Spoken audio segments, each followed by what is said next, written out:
सरकार की उपलब्धियां और सरकार की नाकामी कहां कहां रही है, इस पर बात करने के लिए एक ऐसे शख्स जो किसी परिचय के मोहताज नहीं, अपनी बेबाक राय के लिए जाने जाते हैं, खुलकर अपनी बातों का इजहार करते हैं। कुछ लोग उन्हें पोलराइजिंग मानते हैं तो कुछ कहते हैं कि कोई तो है कि अपनी बात खुलकर कह रहा है।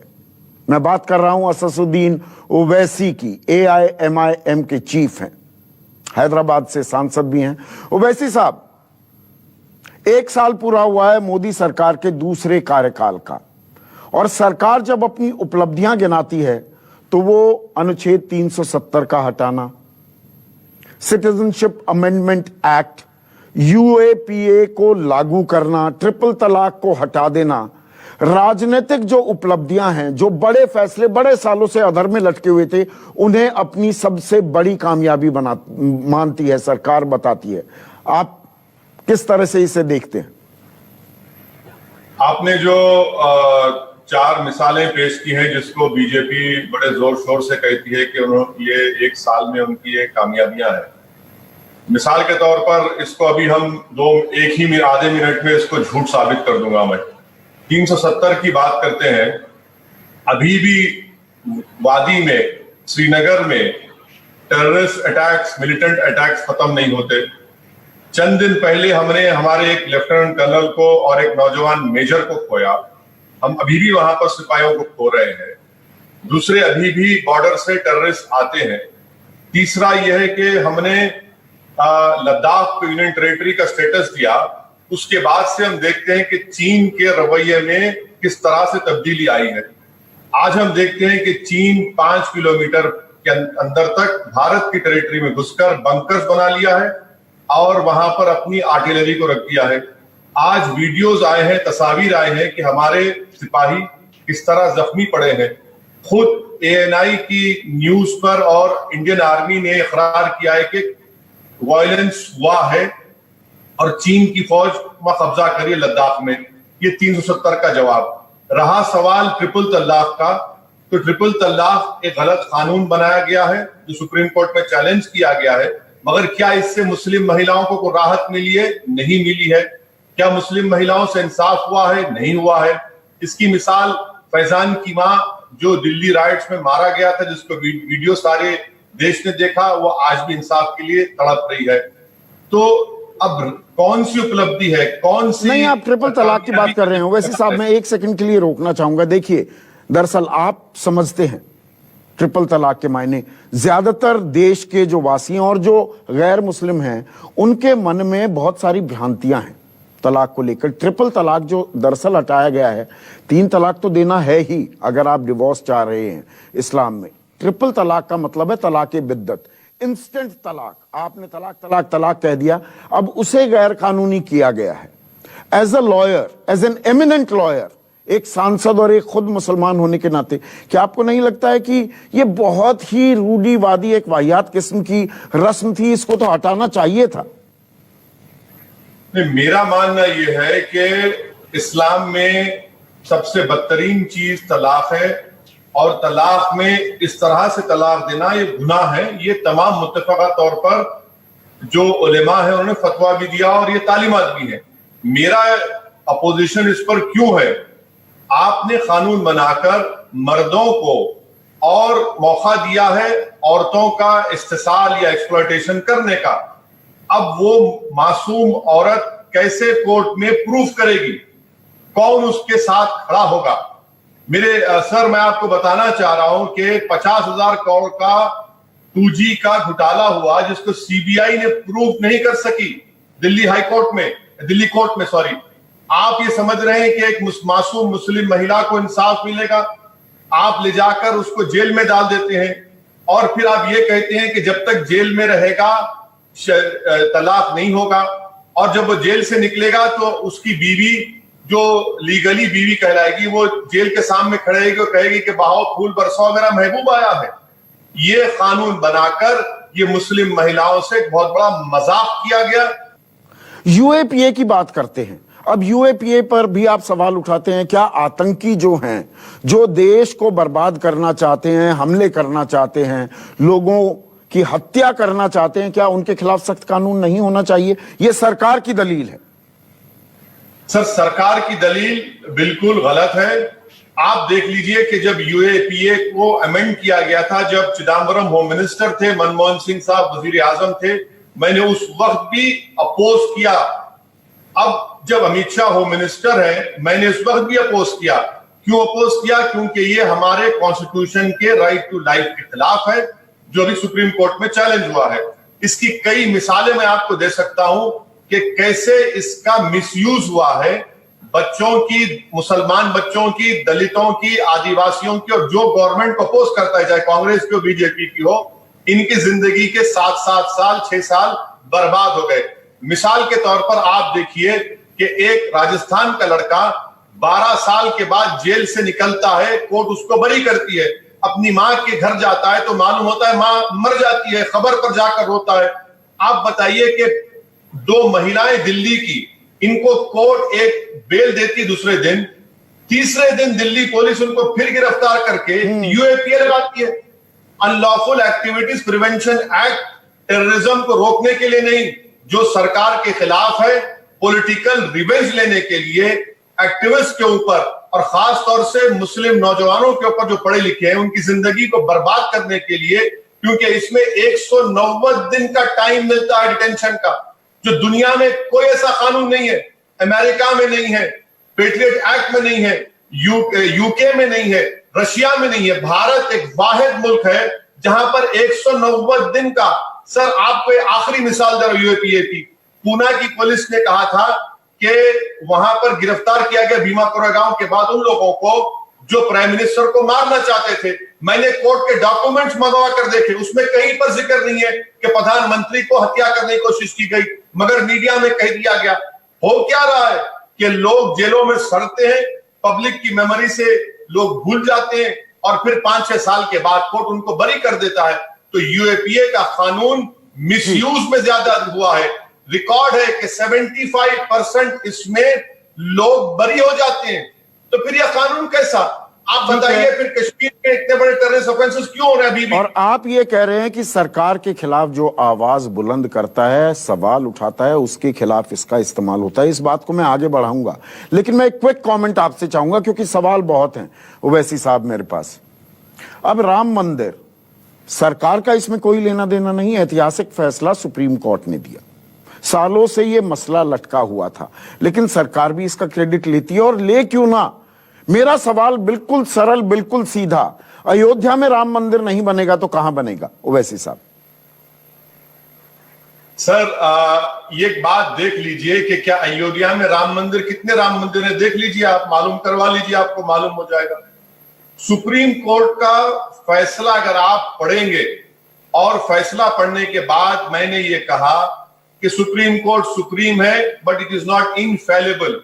आप मुझे बताइए कि अगर बाबरी मस्जिद को 6 दिसंबर 1992 को शहीद नहीं किया जाता तो क्या आज हम ये फैसला देखते? अगर मस्जिद वहां पर रहती, बाकी रहती, तो क्या फैसला आता? जिन्होंने मस्जिद तोड़ दिया, उसकी बुनियाद पर रास्ता आसान हो गया। अब हम तो ये कहेंगे कि वहां पर मस्जिद थी और इंशाल्लाह मस्जिद रहेगी, क्योंकि एक क्रिमिनल एक्शन के तहत, जिसको सुप्रीम कोर्ट ने भी कहा कि क्रिमिनल एक्शन के तहत अपने जजमेंट में उसको शहीद किया गया था। अब ये हमारी बात है। नहीं, मेरे सवाल का जवाब नहीं दिया। अगर अयोध्या में राम मंदिर नहीं बनेगा तो कहां बनेगा? उसको जन्मस्थल मानती है ना एक huge chunk of our population, हमारी आबादी का एक बड़ा तबका ये मानता है ना। सर, आपके मानने से, मेरे मानने से फेथ के ऊपर देश नहीं चल सकता। ये जो जजमेंट आया है, अनफॉर्चुनेटली मुझे कहना पड़ रहा है कि ये जजमेंट फेथ की राह पर मुल्क को लेकर जा रहा है। हमारे संविधान में यह नहीं कहा गया कि मेजॉरिटी का जो फेथ है उस पर देश चलेगा। हमारे संविधान में कहा गया राइट टू इक्वालिटी। हमारे संविधान में कहा गया कि ये तमाम चीजें हमारा कॉन्स्टिट्यूशन कहता है। हमारा कॉन्स्टिट्यूशन किसी एक मजहब को नहीं मानता, ना इस्लाम को मानता है, ना हिंदुइज्म को मानता, ना किसी मजहब को नहीं मानता, बल्कि सेलिब्रेट करता है तमाम रिलीजन्स को, और उन लोगों को भी सेलिब्रेट करता है जो किसी मजहब को नहीं मानते। भारत हिंदू की राज्य के बनने की राह पर जा रहे हैं, आप ये आशंका जाहिर कर रहे हैं मिस्टर ओवैसी? यकीनन आशंका नहीं बल्कि क्लियर कट है ना। आप देख लीजिए किस राह पर इस मुल्क को लेकर जा रही है बीजेपी। अब मैं कोरोना संकट, इस संक्रमण काल की बात करता हूं। 2 महीने से ज्यादा 68 दिन आज पूरे हो रहे हैं। सोशल डिस्टेंसिंग, देह की दूरी भी हमने मेंटेन की, घरों में हम बंद भी रहे, वो लक्ष्मण रेखा नहीं लांघी देश ने। और सरकार कह रही थी जान है तो जहान है, कि जान बचाना प्राथमिकता है, लेकिन अब जान भी और जहान भी, उस ओर हम आ गए हैं। अनलॉकिंग का पहला फेज कल से शुरू हो जाएगा। तो आप जो सरकार का रिस्पांस रहा है इस संकट काल, संक्रमण काल में, सरकार इसे कहती है कि देखिए अगर हम ये कदम ना उठाते तो बहुत ज्यादा लोग संक्रमित होते, दुनिया में हमारी सराहना प्रशंसा की जा रही है। आप सरकार के इनिशिएटिव्स को, हमारे ये इन 68 दिन को कैसे देखते हैं ओवैसी साहब? सर, ये जो 68 दिन का मौका सरकार को मिला, उन्होंने गवाया नहीं बल्कि अपने दोनों हाथों से इसको खोया है।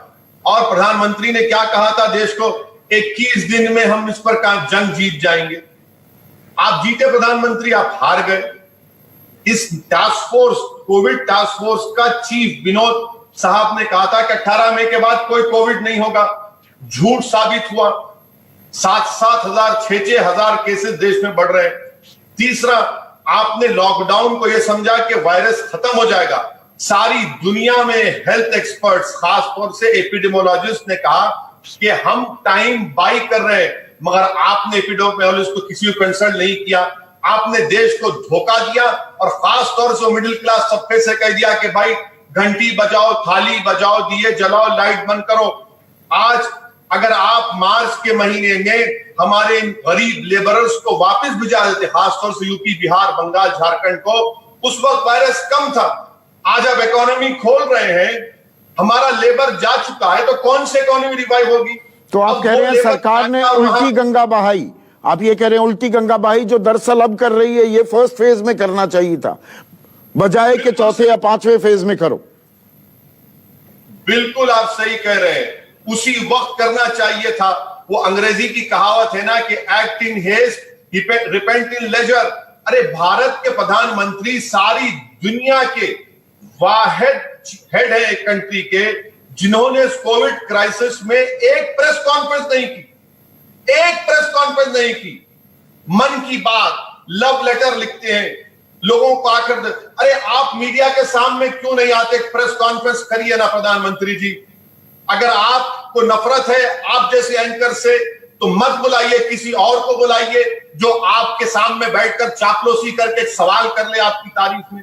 मगर एक तो प्रेस कॉन्फ्रेंस करते प्रधानमंत्री, एक प्रेस कॉन्फ्रेंस नहीं। पर मिस्टर ओवैसी, मैं बीच में रोकूंगा। आप लगातार सवाल पर सवाल उठाए जा रहे हैं। ये एक वैश्विक महामारी थी, ये कोई सरकार तो लेकर नहीं आई, ये बाहर से आई है। सरकार ने जो कदम उठा सकती थी, कुछ गलतियां होंगी, आप गलतियां करिए, पर आप तो, और मैं शब्द इस्तेमाल कर रहा हूं तुषार मेहता के, जो सॉलिसिटर जनरल हैं देश के, और क्योंकि आप एक बेहतरीन वकील भी हैं खुद, सुप्रीम कोर्ट में वो कहते हैं आप जैसे लोगों के लिए, और मैं भी उसमें शामिल हूं दरअसल, पर मैं आपका टेक चाहूंगा, that you are a vulture of Doom.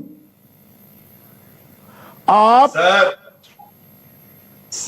यहां पर बर्बादी के नाम पर ताली बजाते हैं कि देखिए आप गिद्ध की तरह हैं, आप नेगेटिविटी नेगेटिविटी नेगेटिविटी, नकारात्मकता के प्रतीक बन गए हैं। असदुद्दीन ओवैसी, ये सॉलिसिटर जनरल कह रहे हैं। नहीं, मुझे यकीन है कि मैं वही हूं जो समझ रहे हैं, मुझे उसकी फिक्र नहीं है सर। मैं यहां पर कोई इमेज मेकओवर के लिए पॉलिटिक्स में नहीं आया। और वल्चर्स मैंने कह दिया, प्रॉफिट्स ऑफ डूम, और वल्चर की बात पर भी आगे आता हूं। You are a prophet of doom and you are a negative person. बिल्कुल बिल्कुल सर, इस देश को आप जैसे वल्चर्स की जरूरत है। वल्चर क्या करता है? वल्चर पूरे एनवायरनमेंट को साफ रखता है, पोल्यूशन से बचाता है। तो इस देश को और वल्चर्स की जरूरत है।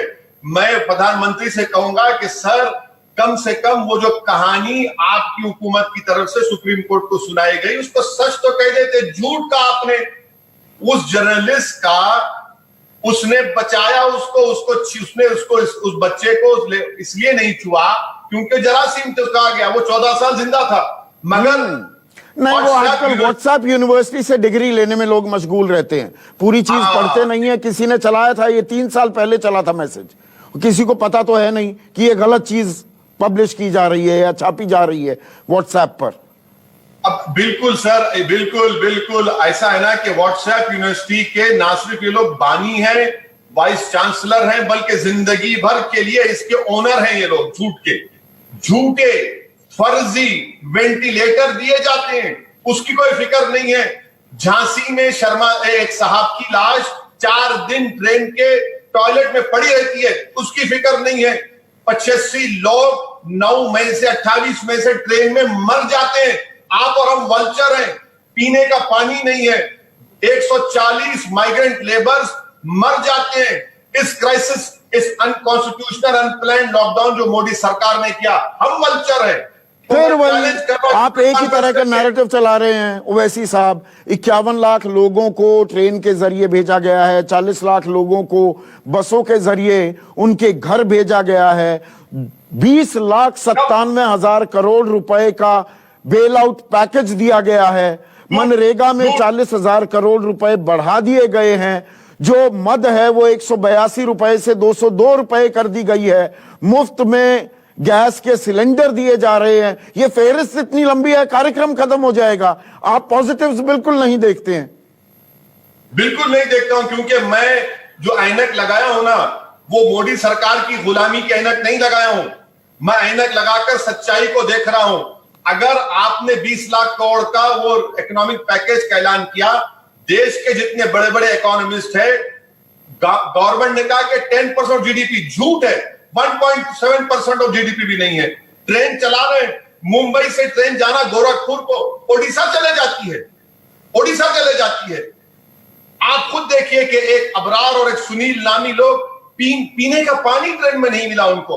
पीयूष गोयल साहब टाइम्स ऑफ इंडिया को इंटरव्यू देकर कहते हैं कि कोई भूखमरी से नहीं मरा है। कितनी झूठ बोलेंगे, आखिरी सवाल, अब आखिरी पॉइंट मैं आपके साथ जो रेज करना चाहूंगा, क्योंकि अब समय भी पूरा हो रहा है, सबसे संवेदनशील बात मैं आपसे पूछना चाहूंगा। इस कोरोना काल, अब तो ये 68 दिन हो गए, लेकिन पहले 15 से 20 दिन ऐसा भी लगा, और पूरी जिम्मेदारी से मैं ये कह रहा हूं असदुद्दीन ओवैसी, कि हम कोरोना वायरस से नहीं लड़ रहे, हम एक कम्युनल वायरस से लड़ रहे हैं। मरकज खबरों में रहा और मरकज की गैर जिम्मेदाराना हरकतें भी सामने आई, जिसके चलते कोरोना के शुरुआती संक्रमण का जो फैलाव था वो बहुत तेज गति से हुआ। क्या आप इस बात को मानेंगे? मैं नहीं मानता इस बात को, इसलिए कि 30 मार्च को केरला में जो 3 लोगों को कोविड हुआ था, वो कौन से मजहब के थे? इटली के टूरिस्ट जो आए थे वो कौन से मजहब के थे? और 30 मार्च को गुजरात में एक आदमी का सूरत से और दूसरे का किसी और जगह से लिया गया, उनका मजहब से क्या ताल्लुक था? बोरिस जॉनसन का मुसलमान थे क्या? अमेरिका में जो लोग मर रहे हैं वो मुसलमान हैं? सर, ये वायरस किसी को नहीं देखता, ना मजहब को देखता है, ना गरीब को देखता है, ना दौलतमंद को देखता है। हाँ, ये वायरस की वजह से सबसे ज्यादा भारत में परेशान इस गवर्नमेंट के अहमकाना फैसलों की वजह से, गलत फैसलों की वजह से गरीब पिट रहा है, मर रहा है। हद तो यह हो गई कि मीरठ में एक सैंपल को आप हिफाजत नहीं कर सके, एक बंदर छीनकर सैंपल लेकर चला गया, तो क्या उसको भी आप मजहब से जोड़ देंगे? ये सरकार। लेकिन मैं अरविंद केजरीवाल, सिर्फ बीजेपी की बात नहीं है, अरविंद केजरीवाल कहते हैं दिल्ली में मरकज वालों ने संक्रमण बढ़ा दिया। योगी आदित्यनाथ ने भी यही बात कही कि मरकज, वो जहां गए, जहां जहां उनके फुटप्रिंट्स गए जमात, तबलीगी जमात के लोगों के, वहां वहां संक्रमण फैल गया। बिल्कुल सरासर झूठ है। WHO के गाइडलाइंस के खिलाफ ये लोग बात कर रहे हैं। अब केजरीवाल की जितनी भी बात करी जाए कम है। केजरीवाल जब दिल्ली जल रहा था तो बजाय चीफ मिनिस्टर के, लॉ एंड ऑर्डर नहीं है उनके पास, मगर एक अखलाकी कॉन्स्टिट्यूशनल जिम्मेदारी थी, वो हिंदू इलाकों में जाते, मुस्लिम इलाकों में जाते, लोग समझाते, वो नहीं किया। क्या किए? राजघाट पर जाकर खामोश बैठते हैं। ये केजरीवाल का असली चेहरा है जो लोग आज समझ रहे हैं। रहा सवाल उत्तर प्रदेश के चीफ मिनिस्टर का, तो वो कहते हैं कि अब कोई माइग्रेंट नहीं जाएगा। क्यों नहीं जाएगा? आर्टिकल 19 में उसकी इजाजत दी गई है। मगर अपनी नाकामियों को छुपाने के लिए बेहतरीन क्या काम है कि मुसलमान को, इस्लाम को बदनाम कर दो। ये बात गलत है। आज देश जान रहा है और मुझे यकीन है कि इनकी तमाम झूठ ये झूठी रहेगी। ये झूठ के अपनी झूठ को सच्चाई से नहीं छुपा पाएंगे इंशाल्लाह। आखिरी सवाल, तो क्या आप ये कह रहे हैं कि ये जानबूझकर कोरोना वायरस के नाम पर कम्युनल वायरस फैलाया गया, और क्या यही वजह है, अब मैं एक लीडिंग क्वेश्चन पूछ रहा हूं पर यह पूछना भी जरूरी है, क्या यही वजह है कि अजित डोभाल देश के राष्ट्रीय सुरक्षा सलाहकार 28 मार्च को रात को 2 बजे मौलाना साद तबलीगी जमात के मुखिया से मुलाकात करते हैं, और आज हम 31 मई को बैठे हैं असदुद्दीन ओवैसी, 2 महीने से ज्यादा हो गए लेकिन मौलाना साद कहां है, यह लाख टके का सवाल बना हुआ है। सबसे बड़ी जिम्मेदारी डाली गई, 20 दिन तक सब चिल्लाते रहे, एक्सक्लूसिव स्टिंग्स और न जाने क्या क्या खबरें चली, मौलाना साद आज तक भी नहीं मालूम किसी को कहां है, और वो कहने को दिल्ली में है। अब ये जो लोग एनएसए के करीब हैं, चाहे वो किसी मजहब के हों या धर्म लीडर्स हों, ये इस सवाल का जवाब दे सकते हैं। ये लीडिंग क्वेश्चन पर इसका जवाब मेरे पास नहीं है। मगर मैं इतना जरूर कहूंगा कि ये सरकार इस लॉकडाउन या अनकॉन्स्टिट्यूशनल लॉकडाउन है क्योंकि स्टेट्स के पास law and order, public health state का सब्जेक्ट है। मुझे अफसोस और गम इस बात का है कि कई non Congress, non BJP chief ministers इस लॉकडाउन को क्यों माने। इनको नहीं मानना चाहिए था। वो अपने तौर पर अपने स्टेट में लॉकडाउन के तरीकों को इजाद करते और लॉकडाउन को करते। मगर सर, जो 12 करोड़ नौकरियां चली गई हैं वो नहीं आने वाली है। आने वाले मुस्तकबिल में जीडीपी -25% होने वाला है। आज देश को इसकी फिक्र करना है। सरकार के पास कोई इलाज नहीं है। लॉकडाउन के लिए 4 घंटे और लॉकडाउन खत्म करने के लिए 8 दिन। यानी मोदी साहब कह रहे हैं कि भाइयों बहनों, अब मैं कुछ नहीं कर सकता, अब मैं हाथ उठा लिया हूं, अब आप दिए जलाओ या मत जलाओ या थाली बजाओ, हम जो कर सकते थे कर लिए, अब आप जाने और आपका अल्लाह या आपका भगवान जाने, अब हम कुछ नहीं कर सकते वायरस में आपकी मदद करने के। बहुत बहुत शुक्रिया Asaduddin Owaisi, as direct as open as always. आज राष्ट्रीय सम्मेलन में इस सत्र में बस इतना ही। नमस्कार।